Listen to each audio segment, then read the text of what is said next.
Alhamdulillah alladzi akramana bi syahrin haram wa asbagha alaina bi ni'matihi iltisam. Asyhadu an la ilaha illallah wahdahu la syarika lah wa asyhadu anna sayyidana Muhammadan abduhu wa rasuluhu ila sa'iril anam. Allahumma salli wa sallim ala sayyidina Muhammadin nurul dhalam wa ala alihi wa sahbihi al-a'lam. Amma ba'du, wa ya ibadallah, usikum wa nafsi bitaqwallah. Ittaqullaha haqqa tuqatih wa la tamutunna illa wa antum muslimun. Hadirin yang dirahmati oleh Allah Subhanahu wa ta'ala, Allah Subhanahu wa ta'ala tatkala menciptakan bumi dan langit ini telah menetapkan bahwasanya hitungan bulan dalam satu tahun yaitu 12 bulan, dan ini bukan hasil riset atau ilmuwan, akan tetapi ini adalah ketetapan dari Allah Subhanahu wa ta'ala. Allah Subhanahu wa ta'ala berfirman di dalam Al-Quran, Inna iddatash syuhuri 'inda Allah 12 syahran fi kitabillah yawma khalaqas samawati wal ard minha arba'atun hurum dzalika ad-dinul qayyim fala tadhlimu fihinna anfusakum. Sesungguhnya hitungan bulan di sisi Allah adalah 12 bulan sebagaimana yang telah ditetapkan oleh Allah di Lauhil Mahfuz, dan di antara 12 bulan tersebut ada 4 bulan yang dimuliakan oleh Allah Subhanahu wa ta'ala selain bulan Ramadan. Kalau bulan Ramadan jelas bulan istimewa, akan tetapi ada 4 bulan selain Ramadan yang dimuliakan oleh Allah Subhanahu wa ta'ala dan disebutkan di dalam Al-Quran, diisyaratkan di dalam Al-Quran. 4 bulan tersebut tak lain adalah bulan yang sekarang kita ada di dalamnya, hadirin. Bulan Dzulqa'dah dan bulan Dzulhijjah, bulan Muharram serta bulan Rajab. 4 bulan ini adalah Ashhurul Hurum, 4 bulan yang dimuliakan oleh Allah Subhanahu wa ta'ala. Kenapa mulia? Karena Allah Subhanahu wa ta'ala melipat gandakan pahala, melipat gandakan anugerah untuk hamba-hambanya yang mendekat kepada Allah di bulan-bulan ini. Ibadah di bulan ini lebih mulia daripada di luarnya, hadirin. Akan tetapi juga di bulan ini, 4 mulia ini, hadirin, kemaksiatan juga dilipat gandakan dosanya oleh Allah Subhanahu wa ta'ala. Bulan ini mulia karena agungnya anugerah Allah Subhanahu wa ta'ala kepada hamba-hambanya. Ada sebagian yang mengatakan bulan ini mulia karena haram melakukan peperangan di bulan ini, hadirin. Walaupun ada sebagian ulama yang mengatakan telah mansuh, telah dirubah, telah diganti, akan tetapi keharaman perang, keharaman melakukan kezaliman di bulan 4 yang mulia ini, hadirin, sudah dikenal, bahkan dilaksanakan dari generasi ke generasi. Jauh sebelumnya bahkan disebutkan oleh Al-Imam Al-Allamah As-Sayyid Muhammad bin Ali Al-Maliki radhiyallahu anhu ardah, orang-orang jahiliyah dahulu itu kalau sudah 4 bulan ini hadir datang, mereka tidak lagi berperang, tidak lagi melakukan kezaliman. Bahkan seperti ini sudah berjalan mulai zamannya Nabi Ibrahim alaihissalam. Orang jahiliyah kenal keagungan bulan mulia yang 4 ini hadirin. Akan tetapi terkadang kita hadirin, umatnya Rasulullah, tidak mengenal kemuliaan dari 4 bulan yang mulia ini. 4 bulan mulia datang yang mana Allah membuka pintu nikmat, pintu anugerah, pintu ridho selebar-lebarnya. Akan tetapi kita masih tetap menjauh dari pintu tersebut hadirin. Pintu gerbang ampunan Allah dibuka lebar, akan tetapi kita malah enggan dan menjauh, tidak mau memasukinya. Wal'ayyadzubillah min dzalik. Karena itu hadirin yang dirahmati oleh Allah Subhanahu wa taala, bulan Dzulqa'dah, bulan Dzulhijjah, bulan Muharram, rentetan 3 bulan mulia di hadapan kita hadirin. Wahai orang yang diberi kelebihan kesehatan, gunakan kesehatan untuk mengabdi kepada Allah di bulan ini. Kalau di bulan mulia ini kita tidak kembali hadirin, maka di bulan mana lagi kita mau kembali kepada Allah? Sadar diri kepada Allah Subhanahu wa ta'ala. Wahai yang diberi jabatan, gunakan jabatanmu dengan sebaik-baiknya, terlebih di bulan mulia ini. Karena jabatanmu bisa membuahkan ridho terbesar di sisi Allah. Akan tetapi sebaliknya, jika engkau main-main dengan jabatanmu, engkau main-main dengan amanat yang telah diberikan oleh rakyat, maka sebaliknya murka Allah terbesar akan kau dapatkan. Waliyadzubillah. Wahai yang diberi harta, wahai umat Rasulullah yang diberi kecukupan harta, bulan mulia datang. Sedekah pahalanya dilipat gandakan, ibadah pahalanya dilipat gandakan. Bulan mulia datang. Dan di antara bulan mulia ini ada Dzulhijjah, bulan di mana engkau membagi kebahagiaan terhadap orang-orang yang belum mampu dengan berkorban. Tidakkah kita dengar sabda Rasulullah, "Man kana lahu sa'ah wa lam yudhi fala yaqrabanna musallana." Barang siapa yang punya kelebihan harta, punya keluasan harta, akan tetapi tidak mau berkorban, maka apa kata Rasulullah? Jangan mendekat ke tempat sholat kami, jangan mendekat ke masjid-masjid kami, kata Rasulullah Sallallahu Alaihi Wasallam. Kenapa hadirin?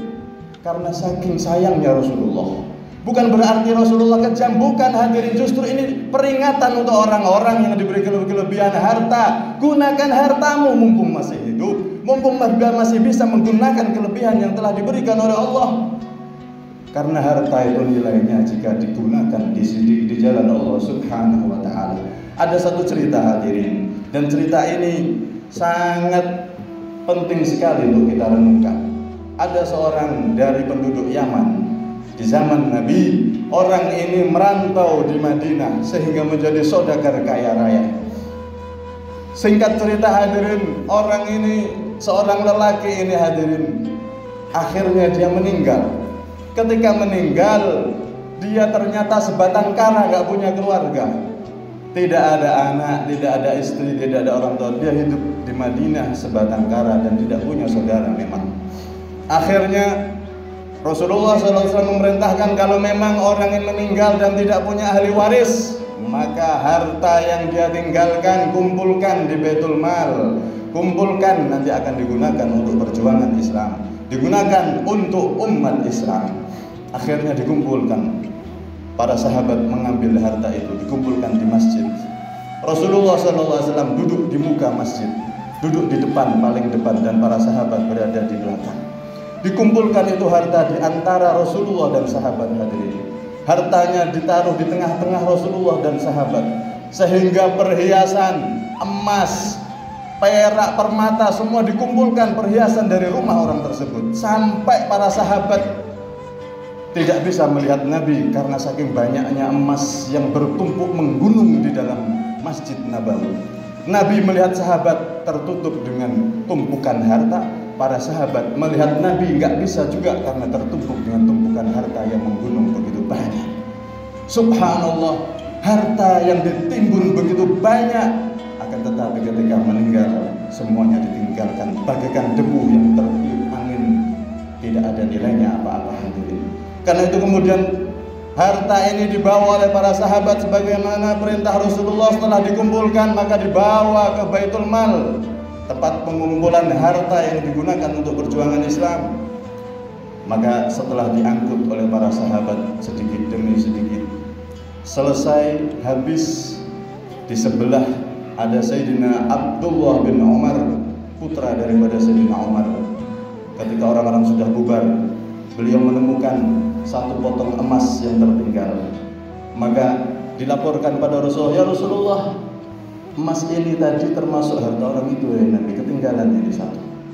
Maka diambil oleh Nabi dan ditimang-timang Nabi. Dibolak-balik oleh Nabi, seraya Nabi mengatakan, lau tasaddaqa biha fi hayatih. Jika orang yang meninggal itu sedekah dengan satu keping ini ketika dia masih hidup, ketika dia hidup, hina kana sahihan syahihan. Tetapi banyak manusia ketika hidup diberi sehat, diberi harta, diberi jabatan, diberi ilmu, diberi kelebihan oleh Allah, mereka lalai. Yang diberi harta pelit dengan hartanya. Ya'malul aish, angan-angannya tinggi. Wa yakhshal faqr, dia takut menjadi orang miskin. Angan-angannya panjang. Oh, hartaku aku tumpuk. Oh, aku tumpuk, aku ingin membangun ini, membeli itu. Padahal angan-angannya terlalu panjang. Kain kafan yang akan membungkus jasadnya sudah ada di toko depan rumahnya. Tapi angan-angannya begitu panjang. Ingin beli ini, beli itu. Kata Rasulullah, ini orang ini yang meninggal ini, andaikan bersedekah dengan satu keping ini saja, ketika nyawanya masih hidup, ketika dia masih ada di dunia, kanat ahabba ilaihi min hadzal mali kulli yu'ti ba'in ba'dihi fi sabilillah. Satu keping ini lebih dia cintai, lebih dia gembira dan suka daripada seluruh gunungan emas tadi disodakohkan setelah dia meninggalnya. Satu keping emas yang kecil hadirin, kalau kita gunakan ketika masih hidup, harta sedikit yang kita gunakan sedekah ketika masih hidup, itu nilainya jauh lebih tinggi daripada tumpukan harta ketika kita sudah meninggal. Karena itu jangan salah fokus hadirin. Kita punya harta DM-an, tidak apa-apa, nanti saya meninggal, saya dikirimi tahlil, saya dikirimi ini, dikirimi itu sedikit kecil hadirin. Karena itu hadirin yang dirahmati oleh Allah Subhanahu wa taala, amal yang paling menjadi modal besar amal kita ketika hidup. Iya, kita didoakan. Iya, sanak saudara mungkin anak kita akan mendoakan terus, tapi itu adalah tambahan hadirin. Harta inti kita yang sejati adalah amal ketika kita masih hidup. Kalau sudah ruh ada di kerongkongan ini hadirin, kita akan tahu bagaimana rendahnya dunia ini hadirin. Kalau sudah ruh berada di kerongkongan ini hadirin, maka andaikan dikasih emas satu dunia pun, maka dia tidak akan mau hadirin. Yang penting selamat di alam kubur, yang penting selamat dari mungkar nakir, yang penting selamat aku di hari kiamat, yang penting selamat aku bisa masuk surga Allah Subhanahu wa taala. Karena itu hadirin yang dirahmati oleh Allah Subhanahu wa taala, alam ya'ni lil ladzina amanu an takhsha'a qulubuhum li dzikrillah. Allah menyeru dengan seruan kasih sayangnya. Alam ya'ni lil ladzina amanu an takhsha'a qulubuhum li dzikrillah. Tidakkah tiba saatnya bagi orang-orang yang beriman, orang-orang yang percaya kepada Allah, orang-orang yang percaya di akhirat ada surga dan neraka, orang-orang yang percaya setelah hidup ada kematian, ada kubur, ada kiamat. Wahai orang-orang yang percaya dengan Nabi Muhammad, tidakkah datang waktunya untuk tunduk kepada Allah saat ini, saat umur kita masih ada di tubuh kita hadirin? Berapa banyak saudara kita, kanan kiri rumah kita, bahkan mungkin saudara kita, bahkan mungkin anak kita hadirin, sudah mendahului kita ke akhirat. Masih kurang nasihat, masih kurang peringatan dari Allah. Tidakkah cukup waktu yang telah diberikan oleh Allah untuk kembali kepada Allah, taat kepada Allah, sholat kita jaga hadirin. Berapa beratnya sholat? Lebih berat orang kerja hadirin, satu hari penuh tanpa henti, sholat 5 waktu, 5 kali, dan nanti dikasih surga. Bahkan diriwayatkan dalam hadis Nabi, siapa yang menjaga sholat 5 waktu akan masuk surga tanpa hisab, tanpa harus mampir ke neraka. Masih kurang apa? Nasihat dan kasih sayang dari Rasulullah, kasih sayang dari Allah. Karena itu hadirin, kita berada di bulan mulia. Mari kita berusaha menjadi orang yang mulia di sisi Allah. Sudah saatnya kita sadar, jangan merasa masih muda, karena banyak orang muda yang mati duluan. dan terlebih orang-orang yang sudah tua. Orang-orang yang sudah tua ada uban di mana-mana, itu adalah peringatan dari Allah. Wahai hambaku, engkau akan segera menghadap kepada Aku. Mau cari apa lagi di dunia hadirin? Semoga Allah Subhanahu wa taala menjadikan hati kita terbuka, hati kita dijadikan cahaya dari Allah, sehingga kita betul-betul mau kembali kepada Allah, sadar dan membenahi semua kesalahan kita, lebih-lebih kita berada di bulan yang mulia. Semoga betul-betul berkah Nabi Muhammad, berkah daripada perkumpulan kita di hari Jumat yang mulia ini, betul-betul kita semua yang semula mungkin hina, kita diangkat oleh Allah, dijadikan mulia. Kita semula yang mungkin jauh dari Allah, kita diangkat oleh Allah, didekatkan oleh Allah Subhanahu wa taala, dan jadikan kita orang yang selamat di akhir hayat kita, mendapatkan husnul khatimah setelah umur yang panjang fi khair wa afiyah. Amin Allahumma amin. Amin Allahumma amin. Amin Allahumma amin. Inna ahsanal kalam kalamullahil malikil alam. Wallahu subhanahu wa ta'ala yaqul wa biqaulihi yahtadil muhtadun. A'udzu billahi minasyaitonir rajim.